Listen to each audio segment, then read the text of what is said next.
മരിക്കാനുള്ളവരാണെന്നൊരു ചിന്ത ഓരോ അമലുകളിലും, നമ്മുടെ മനസ്സിലും, നമ്മുടെ ശരീരത്തിലും, നമ്മുടെ വാക്കിലും, നമ്മുടെ പ്രവൃത്തിയിലും വെളിവാകണം. എപ്പോഴും ആകാമല്ലോ മരണം. അതിനൊരു ഡേറ്റ് തന്നെ അള്ളാഹു നിശ്ചയിച്ചു തന്നിട്ടില്ലല്ലോ. റബ്ബിന്റെ അടുക്കലുണ്ടല്ലോ അതിന്റെ ഖളാ.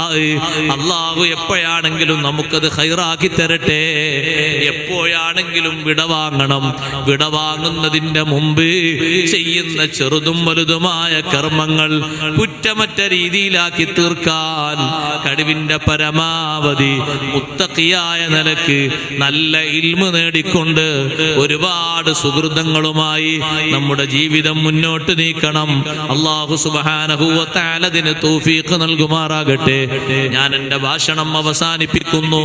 ഓ പ്രിയപ്പെട്ട സഹോദരിമാരെ, മുത്തഖീങ്ങളായി നമ്മൾ ജീവിച്ച് പിരിയുമ്പോ, മുത്തഖീങ്ങളായി പിരിഞ്ഞെങ്കിലേ ആഖിറത്തിലും സയ്യിദുനാ റസൂലുള്ളാഹി സ്വല്ലല്ലാഹു അലൈഹി വസല്ലം തങ്ങളുമായി വലിയ കണക്ഷൻ നമുക്കുണ്ടാവുകയുള്ളൂ.